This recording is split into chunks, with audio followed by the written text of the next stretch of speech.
El ministro, nos acompaña la ministra de Desarrollo e Inclusión Social, señora Liliana La Rosa Huertas, y la señora Gloria Helfer del Grupo Inversión de la Primera Infancia. Gracias, muy buenas tardes, Carla Jarada. Se da inicio entonces a esta conferencia de prensa, luego de esta sesión del Consejo de Ministros. Es entonces el primer ministro, César Villanueva, quien va a dar inicio a esta conferencia que se realiza en la PCM. Muy buenas tardes a todos y todas.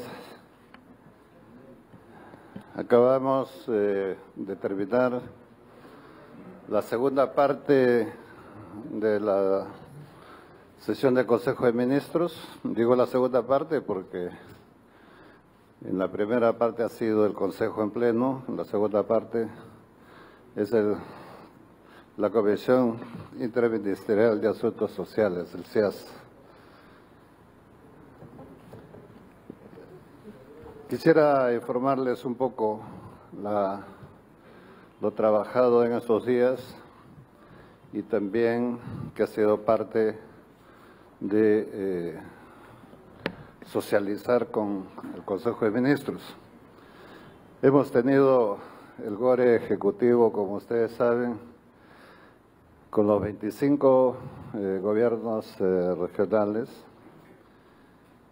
Hemos revisado el 16 y 17, lunes y martes,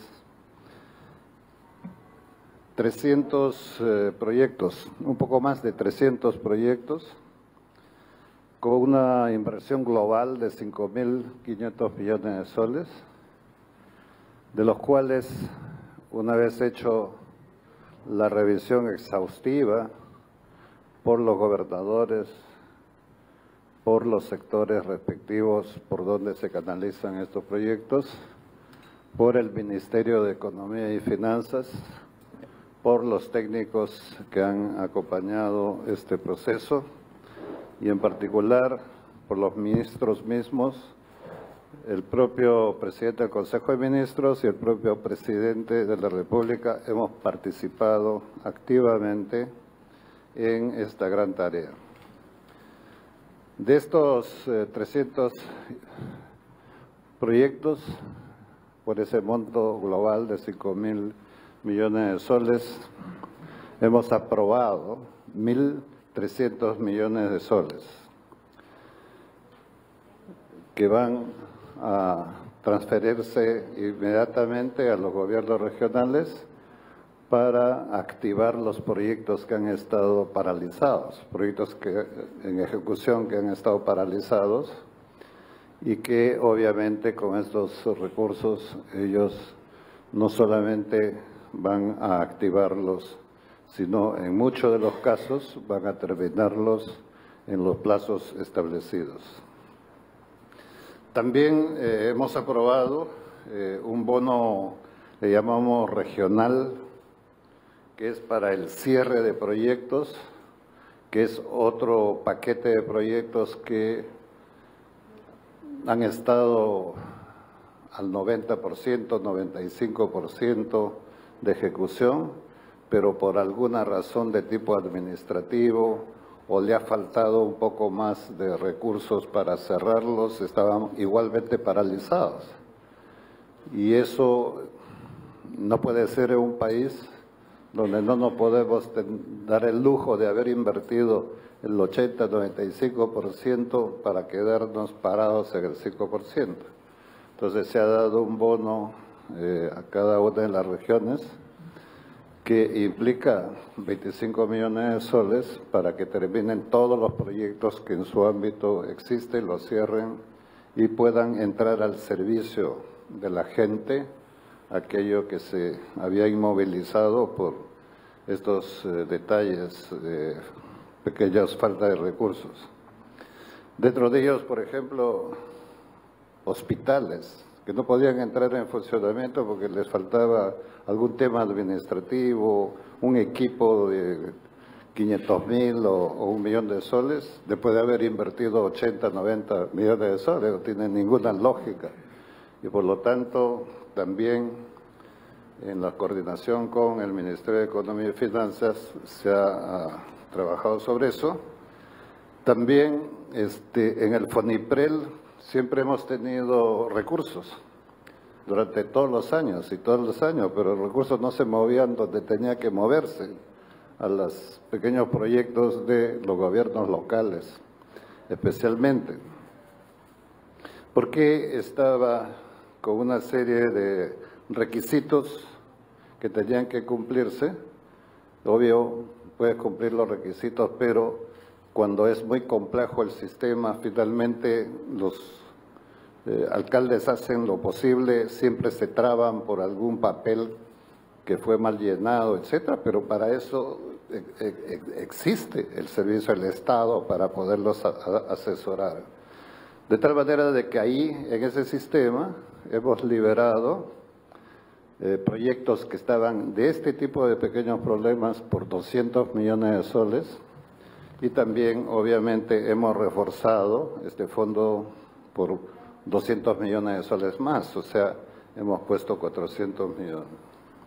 En total, en estos días de trabajo, el lunes y martes, hemos podido tomar la decisión para que entren al circuito regional 2.300 millones que van a trabajar los gobiernos subnacionales y que esta inversión pública no solamente es para lograr estabilizar los proyectos, sino además empieza a ser parte de la inversión pública para atraer la inversión privada también, darle confianza a la inversión privada, camino a esta recuperación económica que queremos.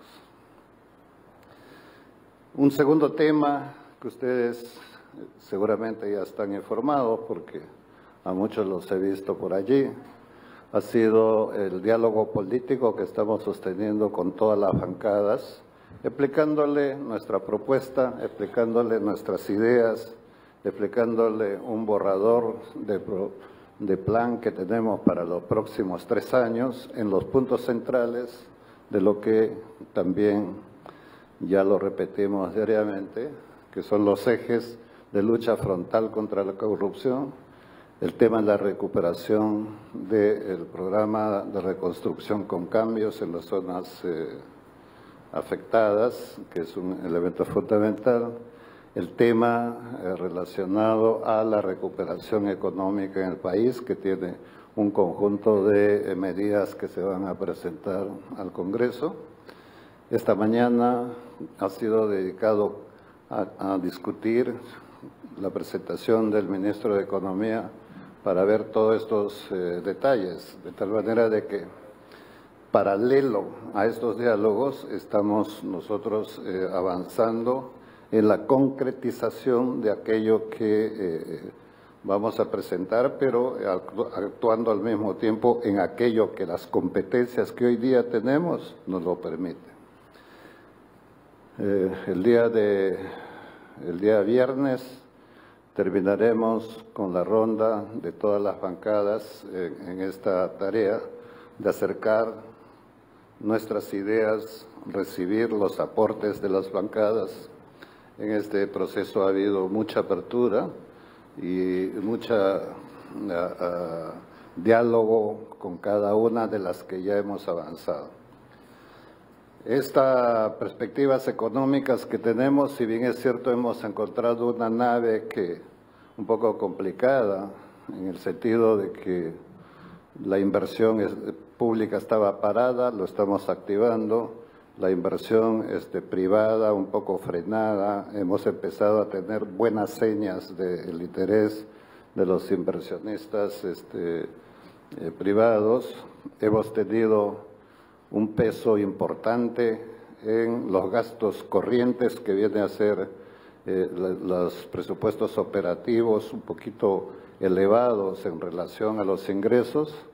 Estamos recortando esos gastos allí donde vemos que es un gasto innecesario, dejando todo lo que sea necesario para no paralizar el aparato público y más bien hacerlo más liviano para que pueda caminar mucho más rápido. Y sobre estas medidas es que el plan que presentaremos cuando finalmente esté terminado, en las próximas horas o próximos días, al Congreso, presentaremos en detalle. También nos hemos dado tiempo para que el día lunes mismo hemos tenido una reunión con la Comisión de Alto Nivel de Lucha contra la Corrupción, Anticorrupción. En esta reunión se ha aprobado el plan para fortalecer la integridad pública y la lucha contra la corrupción. Vamos a establecer un mecanismo ya aprobado, primero por la Presidencia del Consejo de Ministros, esta mañana por el Consejo de Ministros, de integrar la CAN como una secretaría dentro del Consejo de Ministros para que pueda tener el poder, la fortaleza de hacer un monitoreo permanente de todas las medidas legales que tienen que ver contra este cáncer que representa la corrupción en un país como el nuestro. Hemos tenido, como señalé, la primera reunión formal del CIAS hoy día para ver un tema que es trascendente para el plan de gobierno que preside el presidente Martín Vizcarra y todo el equipo del gabinete, que es una lucha decidida, con alta prioridad política, para asumir los retos de luchar contra la anemia, contra la desnutrición infantil y contra la violencia infantil. Creemos que este país no puede darse el orgullo de decir estamos bien creciendo macroeconómicamente, que lo vamos a crecer, vamos a respetar, vamos a fortalecer, pero más orgullo vamos a tener el decir entregamos un gobierno con menos niños que no tengan ya la anemia que nos consume y con menos niños desnutridos. Ese va a ser nuestro resultado final, mucho más que las cifras macroeconómicas. Queremos un país que se gobierne por el sentido humano, no por la calculadora. De tal manera de que ese es todo nuestro esfuerzo. Por eso estamos juntando lo mejor que tengamos de articular el país con las fuerzas políticas, este diálogo en relación a la lucha frontal para que nuestros niños no tengan anemia, no tengan desnutrición, ha sido parte central del diálogo político con el Congreso, más allá de otros elementos, por cierto, y es algo que nos va a movilizar a todo el país, no solamente al Ejecutivo, no solamente a los gobiernos locales, regionales, sino a la sociedad civil. Queremos que la sociedad civil se movilice. Queremos que cada peruano, y transmítanlo por favor, este llamado a cada peruano, de que no nos sentiremos felices mientras haya un niño desnutrido y haya un niño con anemia. Por eso es que al más alto nivel esto será presidido por el propio presidente Martín Vizcarra. En su ausencia seré yo el que presida esta comisión y se ha organizado al CIAS, que es la Comisión Interministerial para Asuntos Sociales, como el órgano conductor. Así que por primera vez los niños ocupan una política de Estado con ese nivel. Por eso, en nombre de la sociedad civil, en esta parte de la reunión, hemos invitado a Gloria Helfer, que forma parte del programa de la inversión, ¿no?, sobre la infancia.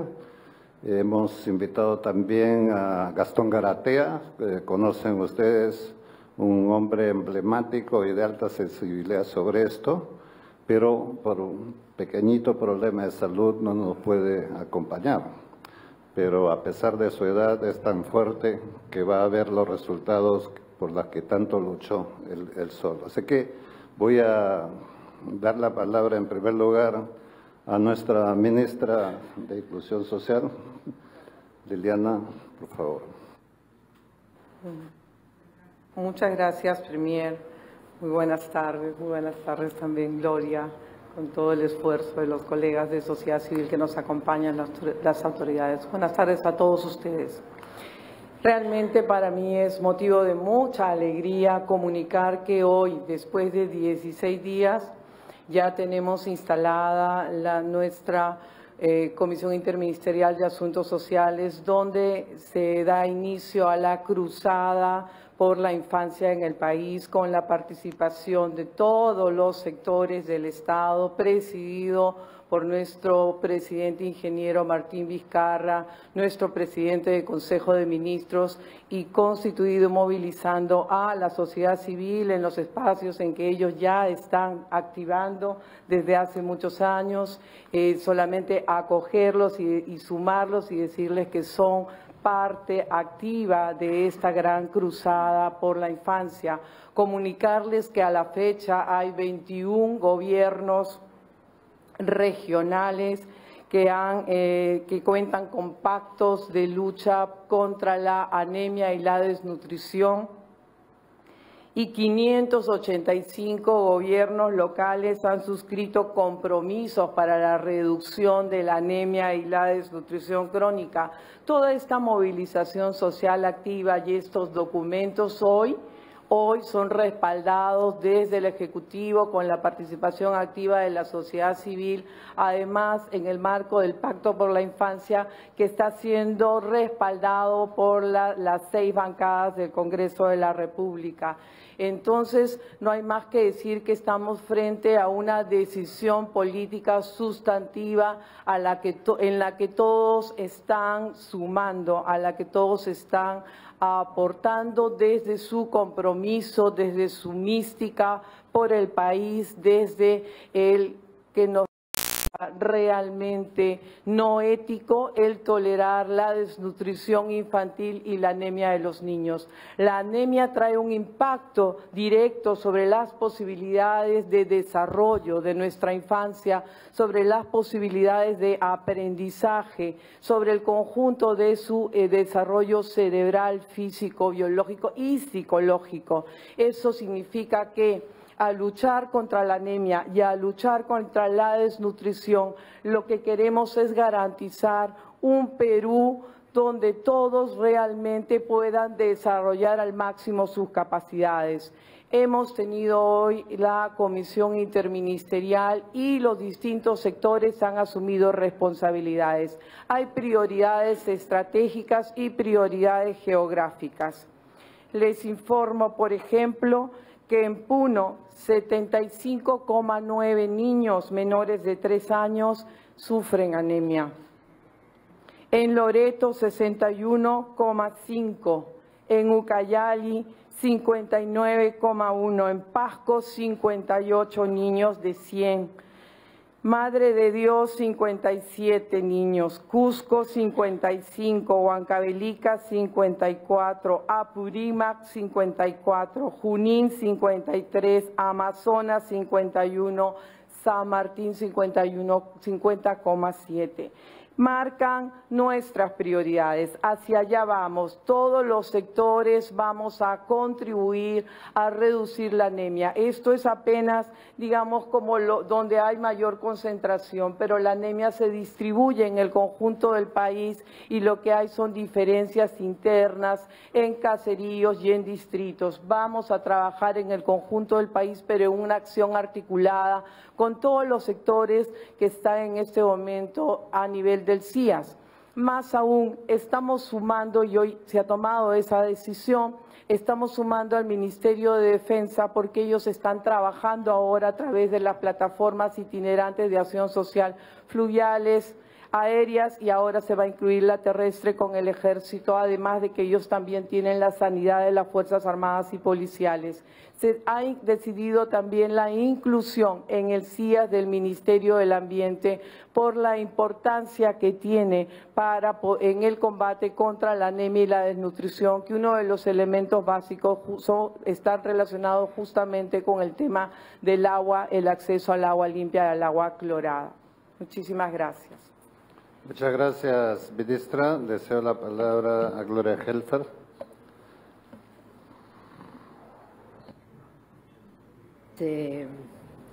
Muy novedoso, gracias, presidente, ministra. Muchísimas gracias porque expresa esta reunión con nuestra presencia como sociedad civil una apertura muy interesante. Y es que por los niños hay que juntar, son nuestros niños. Y eso es lo que hemos hecho hoy. Y venimos como Inversión en la Infancia, que es una iniciativa ciudadana. Somos ciudadanos que nos juntamos apostando por la infancia. Y lo que vemos y que nos hace ser optimistas es que contra todo lo que vemos con frecuencia, que nos divide, que nos enfrenta, que nos separa, aquí vemos unidad. Y vemos que en el CIAS hoy día los ministros, cada uno ponía lo que tenía y lo que tenía que aportar para poder solucionar el problema de los niños. Anemia y desnutrición no es juego, ¿no es cierto? Le afecta toda su vida. Lo que van a aprender, si van a ser saludables, si van a poder desplegar todas sus capacidades, todo. Entonces eso es lo que ha ocurrido hoy día en el gabinete, cada sector, porque si trabajan cada uno por su cuenta, no funciona. Pero no es solamente eso, hemos visto un ejecutivo, los ministros, representados por el Premier, con el Congreso. Y en el Congreso existe una plataforma multipartidaria donde nunca hay enfrentamiento, solo hay unidad. Y es esa plataforma multipartidaria por la infancia. Y están todas las bancadas representadas. Y por eso cuando hemos tenido un pedido de que el pacto social incluya el pacto por la infancia, ha sido tan bien acogido y tan rápidamente acogido. Por el legislativo, por el ejecutivo y por supuesto, como nos ha dicho el Premier hoy día, no es solamente que vienen a decir lo que hay que hacer, sino cómo vamos a trabajar juntos. ¿Se puede disminuir significativamente y eliminar la anemia y la desnutrición? Se puede. Hay gente que lo está haciendo, hay alcaldes, hay distritos que lo lograron. Normalmente, previsto 5%, en esos sitios 35, 40%. ¿Por qué? Porque está movilizada todita la población. Entonces, eso es lo que queremos.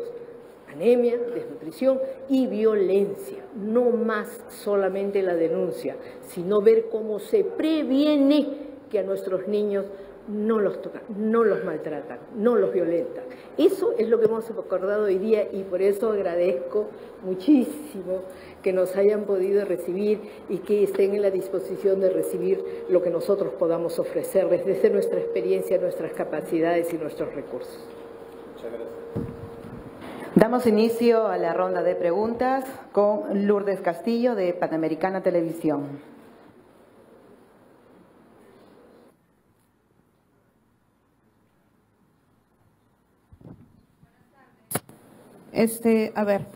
Para empezar quisiera saber qué acciones concretas van a tomar en cuanto al tema que están hablando, la anemia, la desnutrición, para combatirla. No sé si tienen algún plan específico, ya que hay compromiso de gobiernos locales y regionales. ¿Cuál es ese compromiso? Y para el primer ministro, sobre el tema del arresto domiciliario, decidido para Osman Morote y Margot Liendo, ha sido criticado por muchos expertos en el tema de terrorismo. Se dice que la sala que está viendo este caso no es especializada en temas de terrorismo y que esta decisión ha sido tomada como si se tratara de delincuentes comunes, teniendo en cuenta que Osman Morote es el número 2 después de Abimael Guzmán dentro de Sendero Luminoso.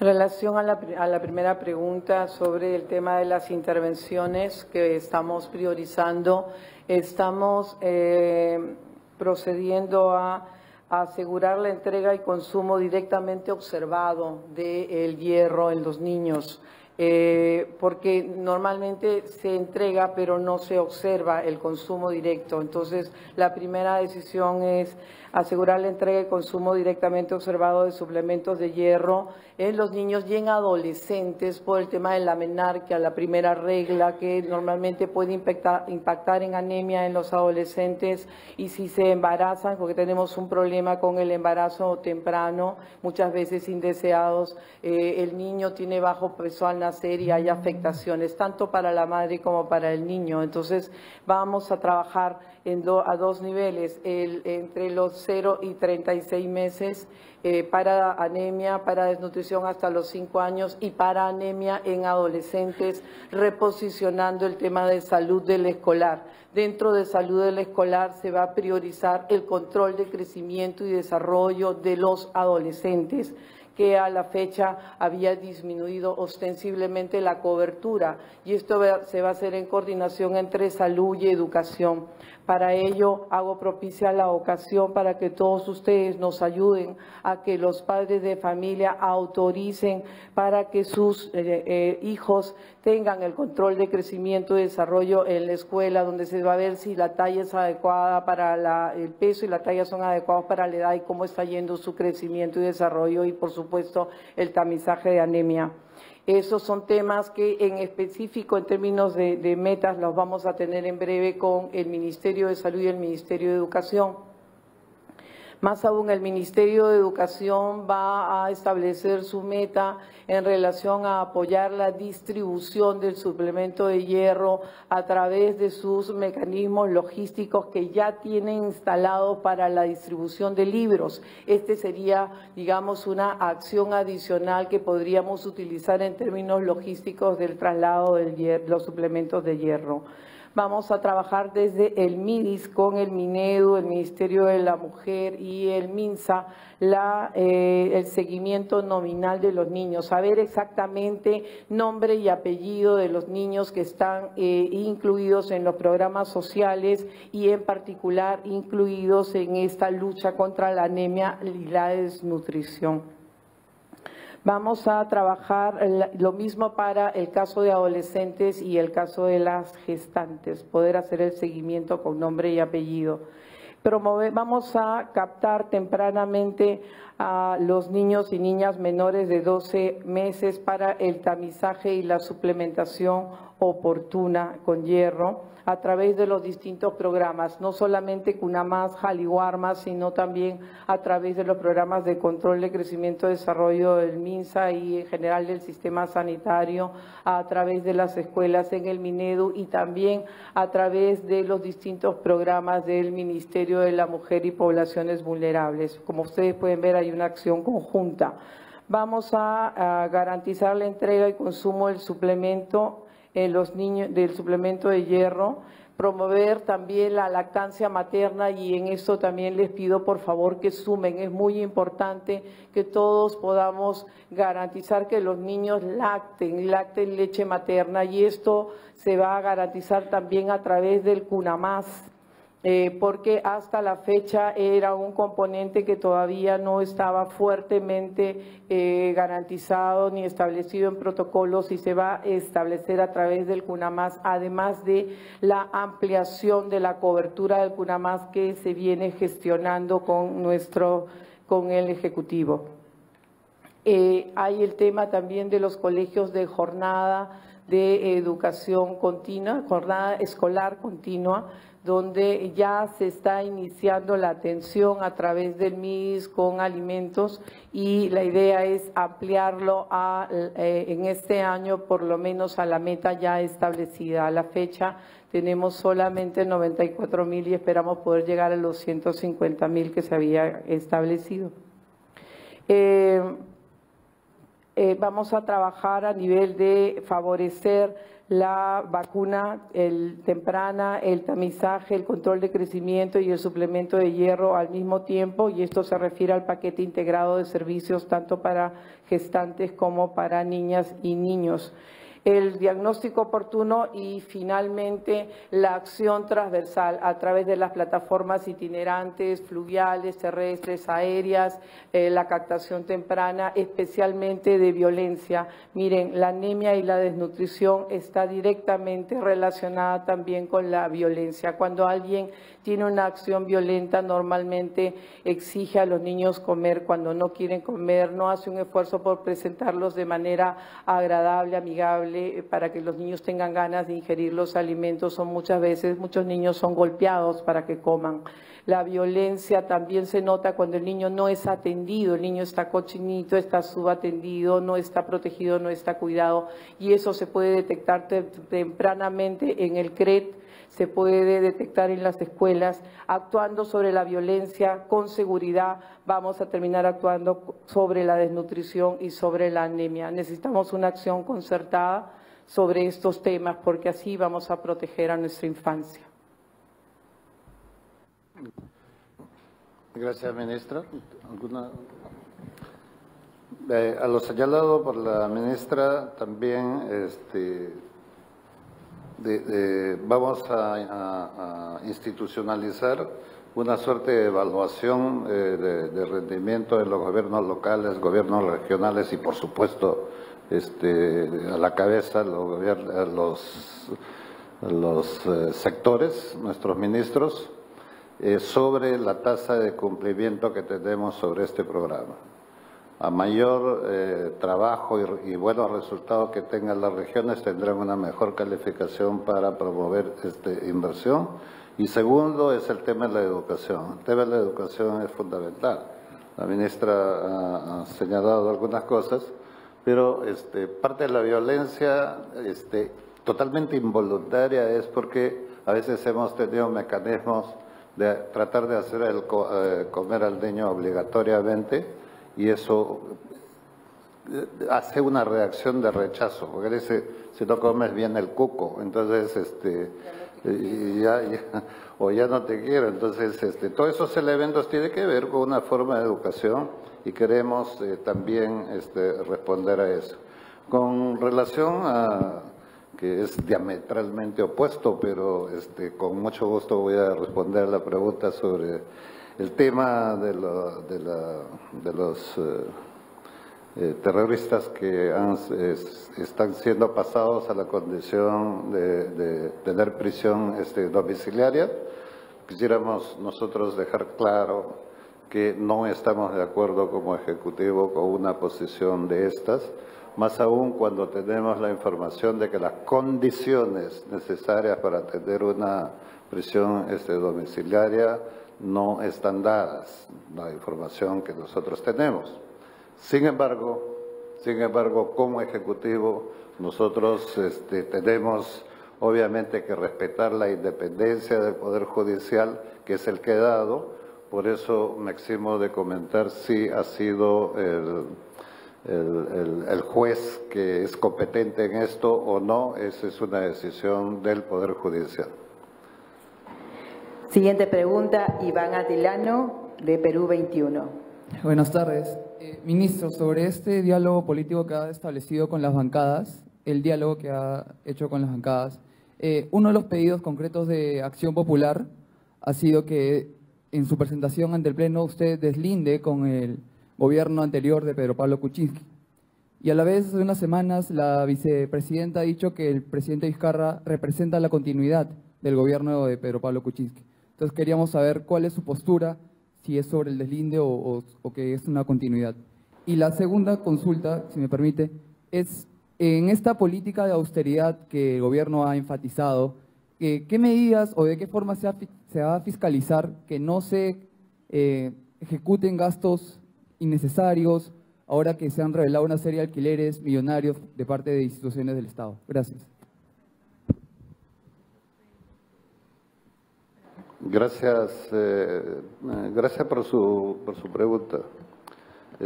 Nosotros Lo que estamos haciendo es seguir un plan que no estamos esperando solamente la aprobación del Congreso, que es obviamente el voto de confianza que dará, ¿no?, a todo el gabinete con un plan definido, sino que hemos entrado a actuar con un barco caminando y por lo tanto no podíamos parar y teníamos que avanzar. Entonces, eso mismo es nuestra respuesta. Nosotros no estamos en un plan de buscar qué responsabilidades o culpabilidad hay de acá para atrás. Lo que queremos es ver de acá para adelante. Y por lo tanto, no tenemos que, si lo llaman por un lado deslindar, si lo llaman por otro lado la continuidad. Es una calificación que se lo dejamos a quien quiere ver las cosas de esa manera. Nosotros solamente tenemos tiempo de mirar hacia adelante, mirar estas cosas que estamos haciendo. El resto lo juzgará los organismos pertinentes que tengan que juzgarlo.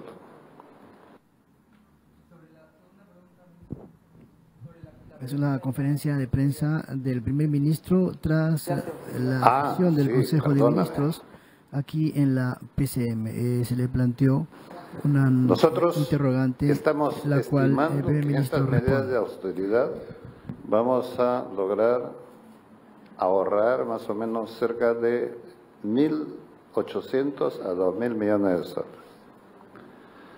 Pero quiero dejar meridianamente claro que esos recursos que estamos nosotros viendo que va a ser parte de un recorte, de un ahorro, no detiene la marcha de ningún sector. Son gastos que consideramos que no son necesarios en un momento donde hemos bajado la inversión pública, donde hemos bajado la inversión privada, donde hemos crecido con el gasto corriente. No podemos darnos el lujo de seguir en esa misma ruta y tenemos que hacer algunas medidas sencillas, pero que dan estos resultados. Entonces, la austeridad empieza incluso por las cabezas, por nosotros como ministros y del propio presidente. Entonces, hemos tomado de dónde estos fondos. Se los digo, con toda transparencia. Gran parte de estos fondos vienen de un grueso presupuesto que había de consultorías. Se hacía consultorías que son necesarios, no estamos dejando a cero tampoco, pero hemos encontrado consultorías que se hacían para resolver un problema.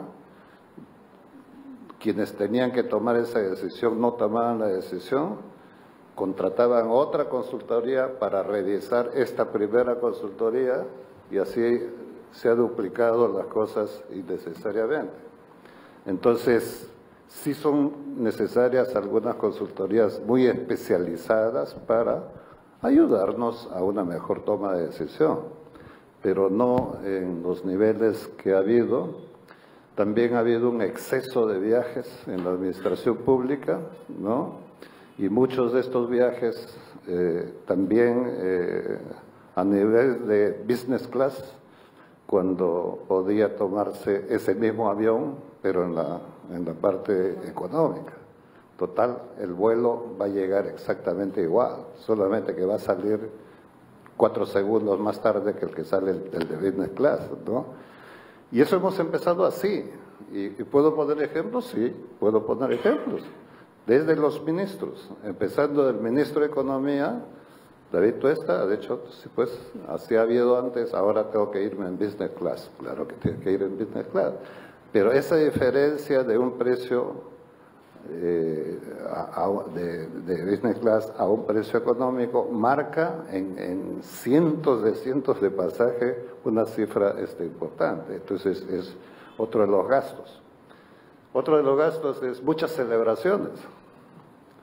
O sea, muchas celebraciones, hasta en días de trabajo, ¿no? Para celebrar el aniversario A, B, C, D.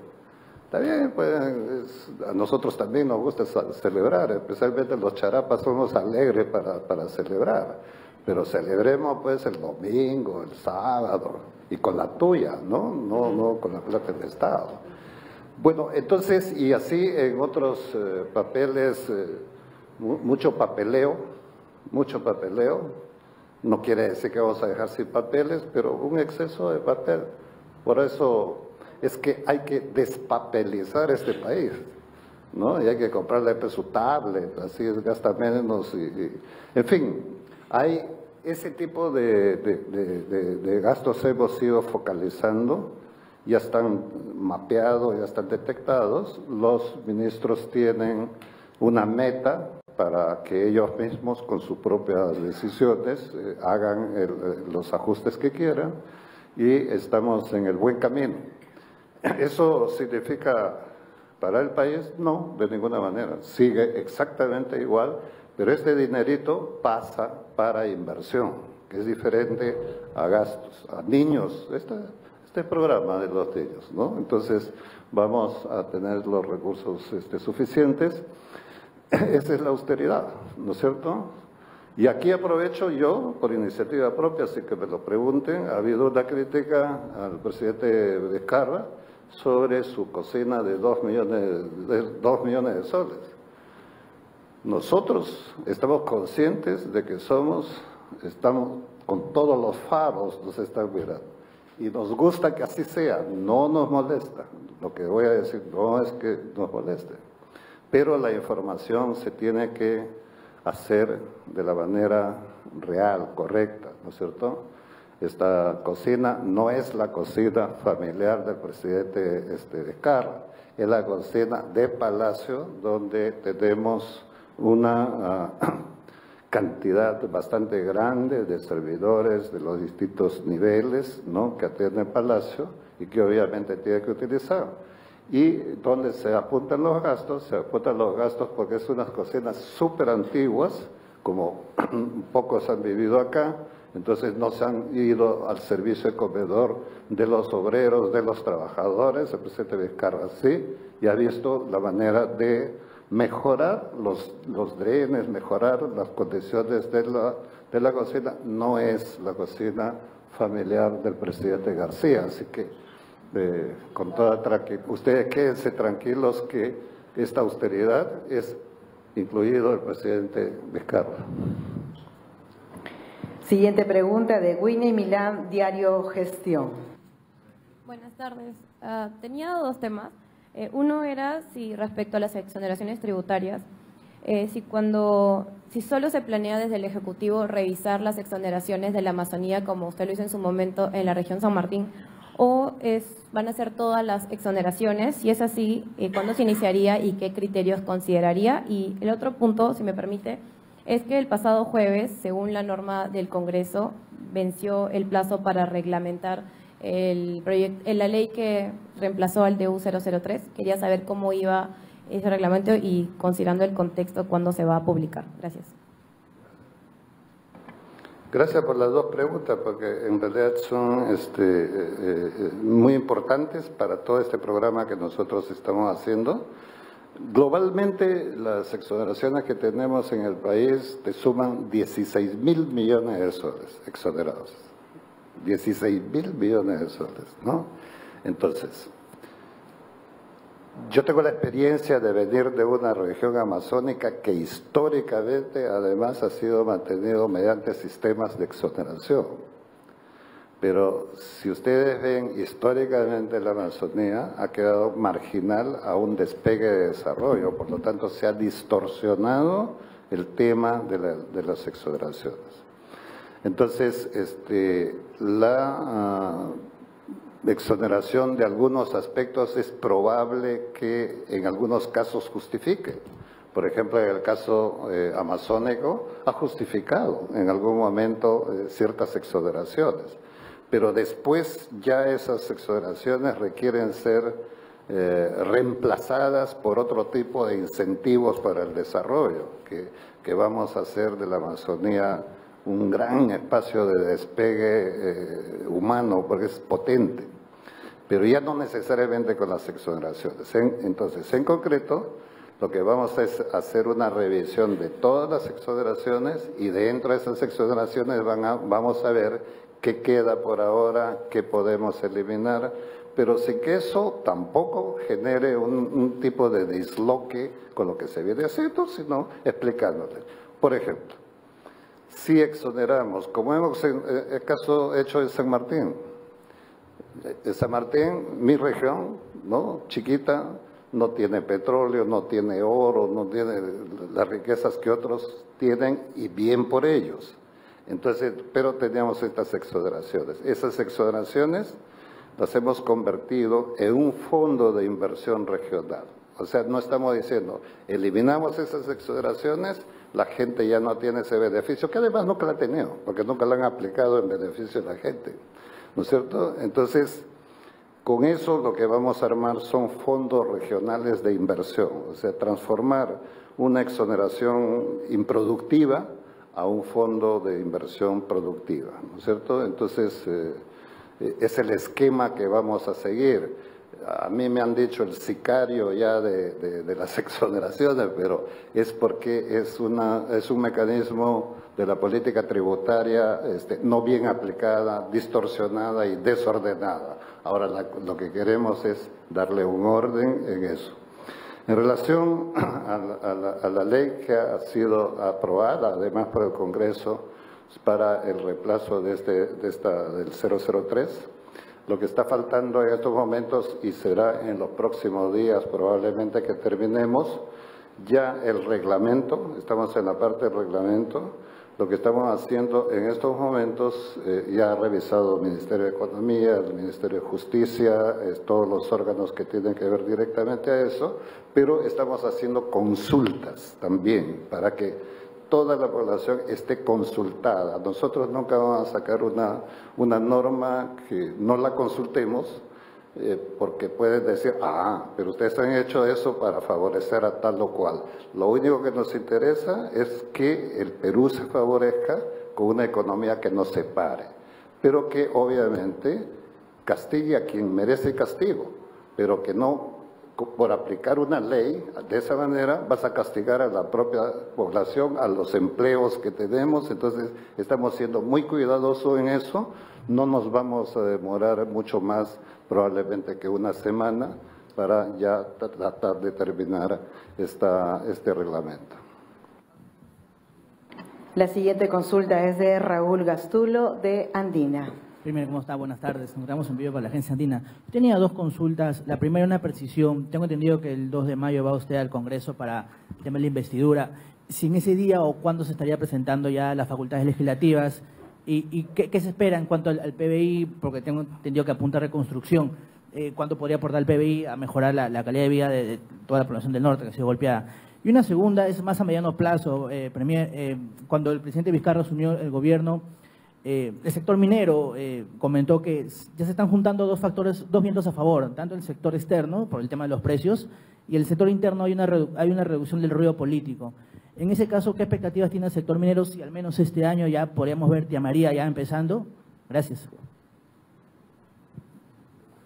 Sobre lo primero, el 2 de mayo, no sé si es una fecha emblemática, pero esa fecha nos han dado en el Congreso, porque nosotros queríamos presentar entre el 26 y 27, pero coincide con la semana de representación que tiene el Congreso.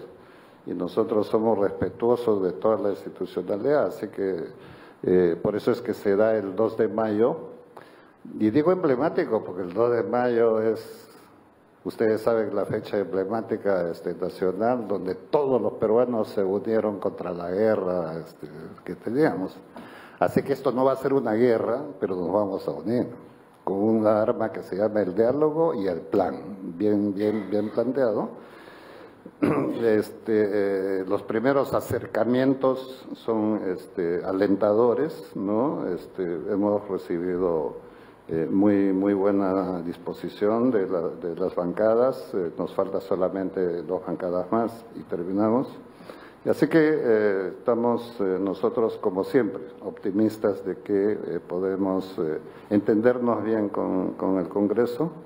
Y con respecto al tema de la inversión minera, en efecto, o sea, los precios se están mejorando externamente, hay que aprovechar un poquito estas posibilidades, primero con lo que tenemos ya en ejecución, segundo, en la posibilidad de promover y crear las condiciones para que podamos tener más inversión en ese campo y en la de hidrocarburos también.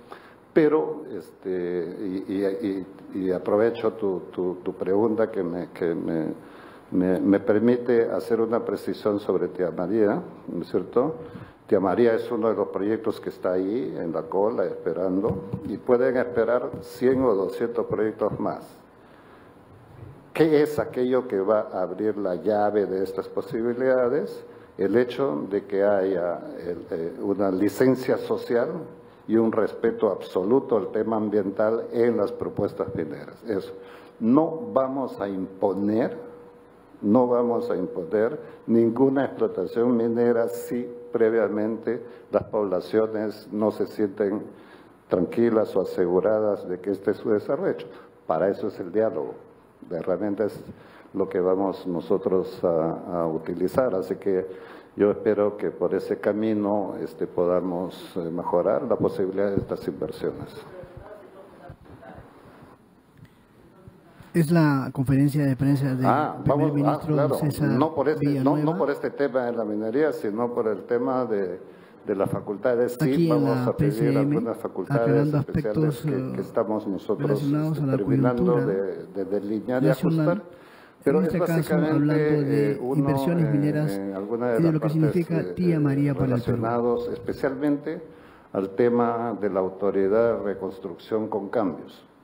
Porque allí hay dinero, la gente está esperando un buen tiempo que se resuelva su problema y no podemos nosotros tener un aparato que camine como si no hubiese esa urgencia y esa emergencia. Entonces tenemos que diseñar, en vez de ir con un carro tipo motelo.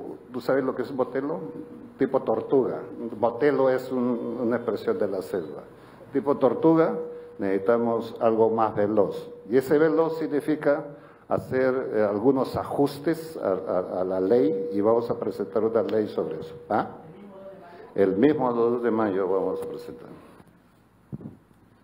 Última pregunta, RPP, Julio Cisneros. Buenas tardes con todos los presentes. 2 consultas para el jefe del gabinete ministerial. Buenas tardes, señor Villanueva. La primera, conocer su posición respecto a estos proyectos de ley presentados en el Congreso, donde se propone que quienes postulen a la presidencia de la República deberían tener 3 años de militancia política. Verónica Mendoza ha considerado que con estas acciones se busca sacar de contienda a opciones políticas como por ejemplo ella o Julio Guzmán. Y la segunda, una información que acaba de dar a conocer el Ministerio Público respecto a un suceso extraño que ocurrió en la casa del fiscal Marcial Paucar, que tiene a su cargo el caso el Club de la Construcción. En la madrugada se arrojó un ave corral muerta y el Ministerio Público considera esto una amenaza. En todo caso, desde el Ejecutivo, ¿qué acciones se podrían contemplar para garantizar la seguridad de los fiscales que están a cargo de investigaciones importantes como Odebrecht, Lavallato, Club de la Construcción, entre otras? Muchas gracias. A ver, sobre el tema de la ley. El tema de la ley, yo hubiese opinado con toda mi fuerza cuando no tuviese esta investidura de primer ministro y seguiría como congresista, porque respeto ambas cosas. Entonces, este tema se tiene que discutir allí en el Congreso. Nosotros queremos respetar esa decisión. En lo segundo, nosotros vamos a actuar con la mayor rapidez y diligencia para, a través de nuestro sector respectivo, que es el Ministerio del Interior, para investigar un poco lo que usted señala.